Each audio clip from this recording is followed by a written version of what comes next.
bigyan muna po natin ng report mula po sa labas nating himpilan. Si kasamang Mike Tangog. Kasamang Mike! Pumanaw na si Chief Presidential Legal Counsel Juan Ponce Enrile sa edad na 101 taon. Nitong Nobyembre 13, 2025, bandang alas 4:21 ng hapon. Ayon sa pahayag ng kanyang anak na si Katrina, mahinahong sumakabilang buhay si Enrile sa kanilang tahanan na napapalibutan ng kanyang pamilya. Sa pahayag ni Katrina, na malaking bahagi ng buhay ni Enrile ay inilaan sa paninilbihan sa sambayan ng Pilipino.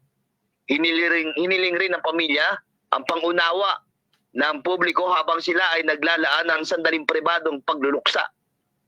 Kasalukuyan pang inaayos ang mga detalye ng burol upang mabigyan ng pagkakataon ang publiko na maipaabot ang kanilang huling pagpupugay.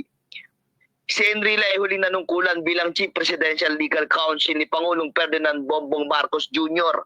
2 beses din siyang nagsilbi bilang Senate President sa ilalim ng administrasyon ni dating Pangulong Gloria Macapagal Arroyo at dating Pangulong Benigno Nonoy Aquino III.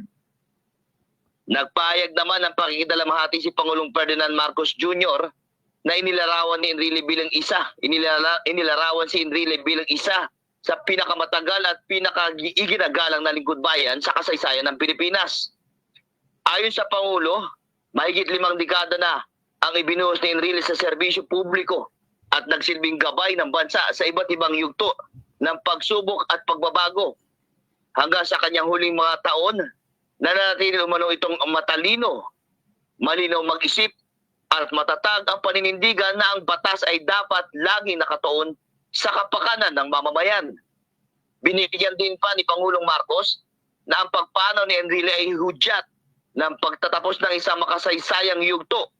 Subalit ang kanyang mga naiambag sa batas at pamahalaan ay patuloy na mananatili.